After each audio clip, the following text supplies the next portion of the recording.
That's for sure. Well, although it would be neat if we did. So here we go. Let me get pointed into it a little bit more. She kind of blew off. Let's see here. You see that sail? Now the wind shifted a little bit, and I pointed too far into the wind to make the sail stop sailing. Now you see the telltale up there. It's pointing correctly. So this heading here, about 082, is about right with the sails full, the telltale straight back, and we're keeping a pretty good heading. That's just part of the lake sailing. We're only doing 1.6 now, so we'll see. That's pretty neat. Now let's catch the wind. We'll catch it going that other way over there in a minute. Get it behind us. We call running downwind. And then that's when we let the sail all the way out, so it'll catch the wind behind it. Now these folks are pulling people. I have to be careful on the water. It's just like the road. You have right-of-way rules, and now he's turning into me and before me, so that's nice, because I don't want one of his children to fall off and then we have a problem there. There are right-of-way rules. Now you see how I got in the wind there, for example? The sail quit sailing. So the right-of-way rules, I have the right-of-way because I'm less maneuverable. I only can depend on how the wind blows me. So it's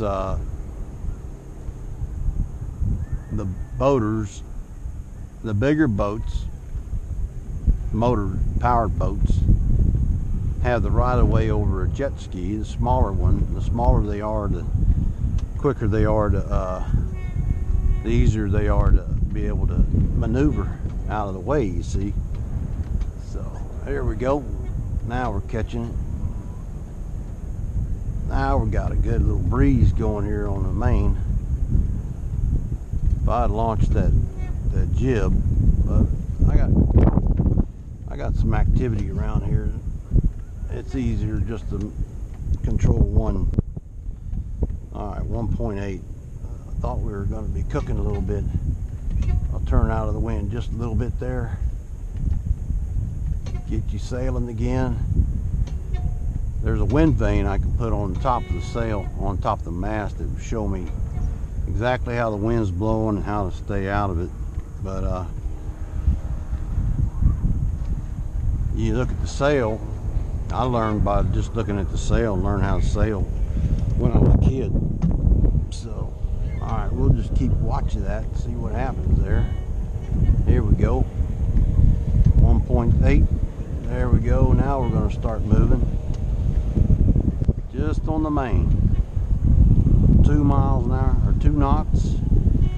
And knots are nautical miles per hour. So a nautical mile is 6,000 feet.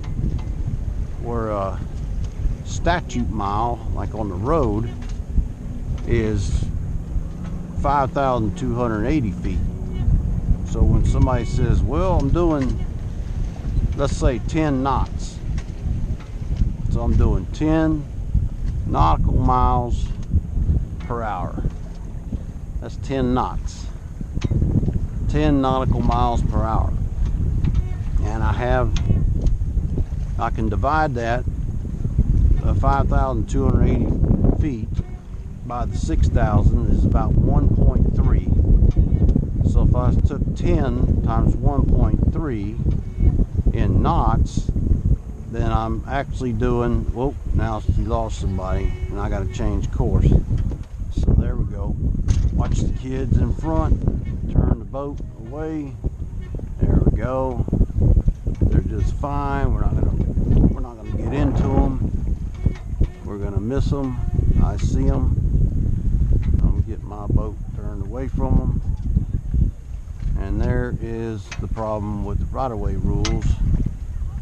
is that I'm changing course, which is fine to save life. That is great. But those kids ought to be over in the corner there where the water is smooth, and then they wouldn't get bounced off like that. But that's part of it. Not everybody knows the rules or how to do it, you know. So that's skill. We changed course. We had the wind to do it.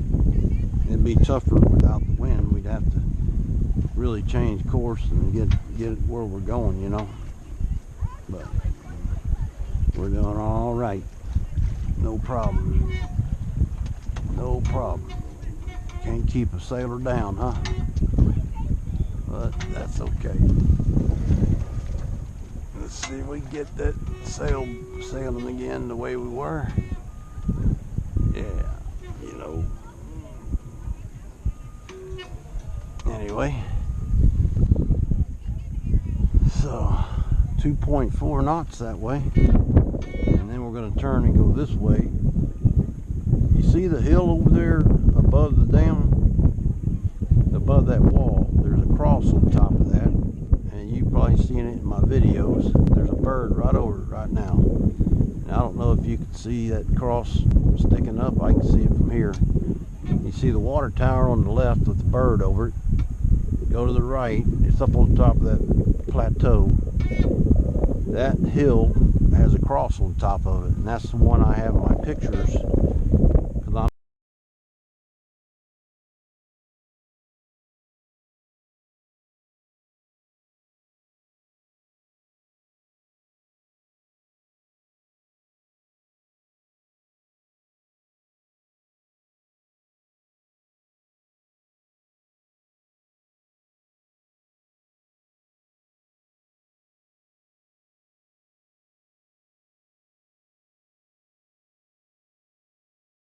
Back at the condo, when I'll show you where the condo is, where I took the picture from. It's about 4 miles.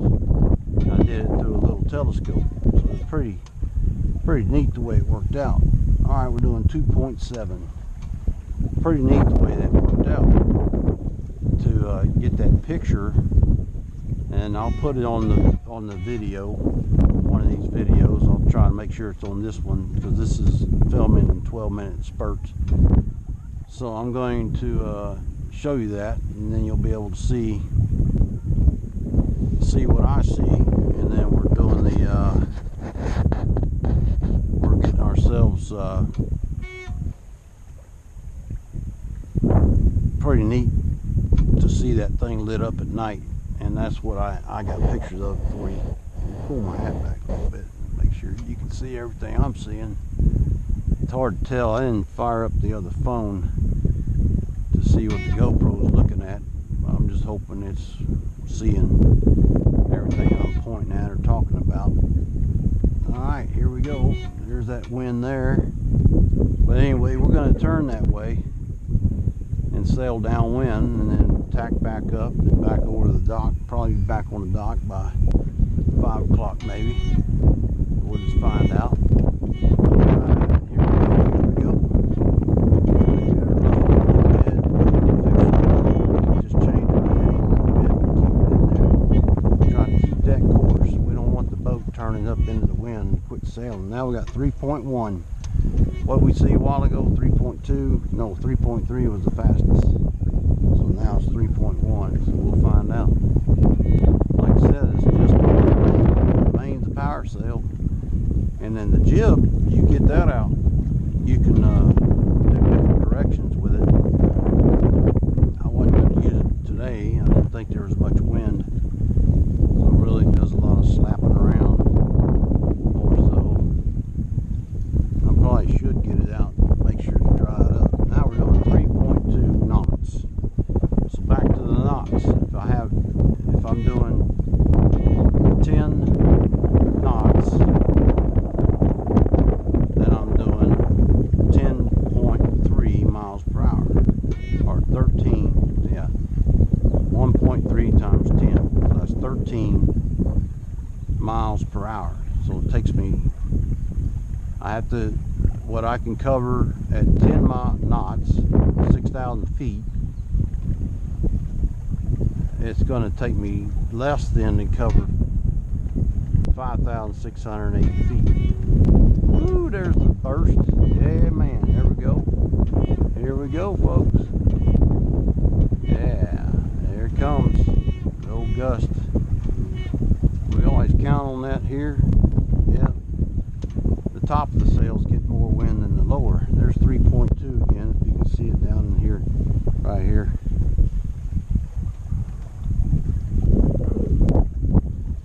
So now we're going to turn and go that way. So I'm going to turn away from the wind.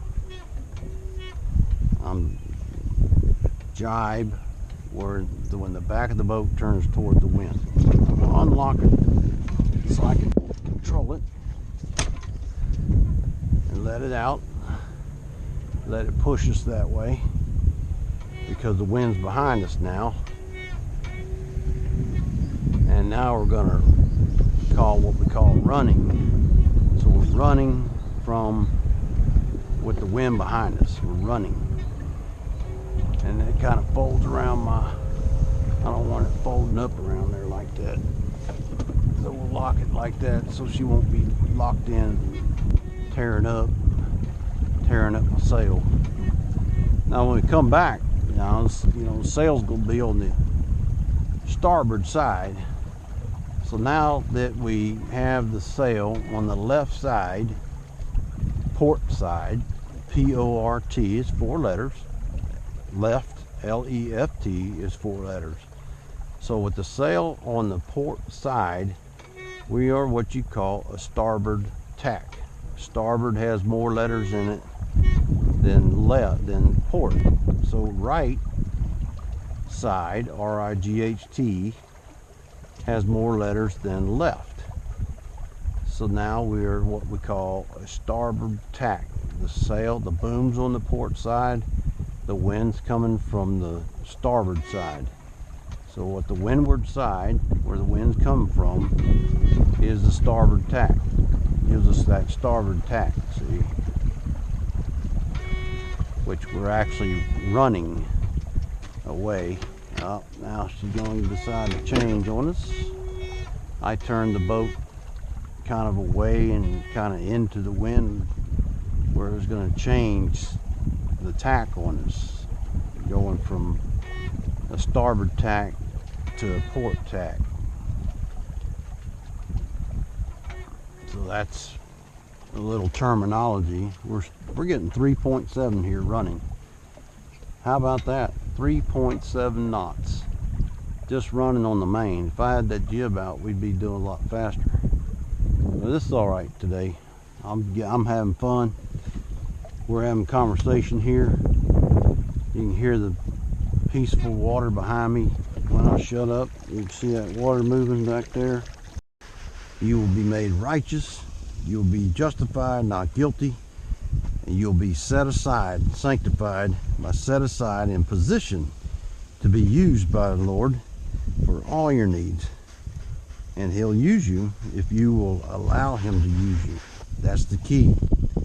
He's going to endue upon you the gifts at the time of need, as long as your faith is in Jesus Christ and Him crucified, and you're allowing Him to work for you in your life.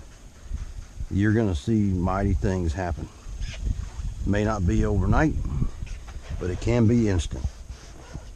So then, as long as your faith, we talked about the message of the cross, what Jesus did for us, and our faith anchored in what He did affords us all the gifts of the Spirit. It affords us the sanctification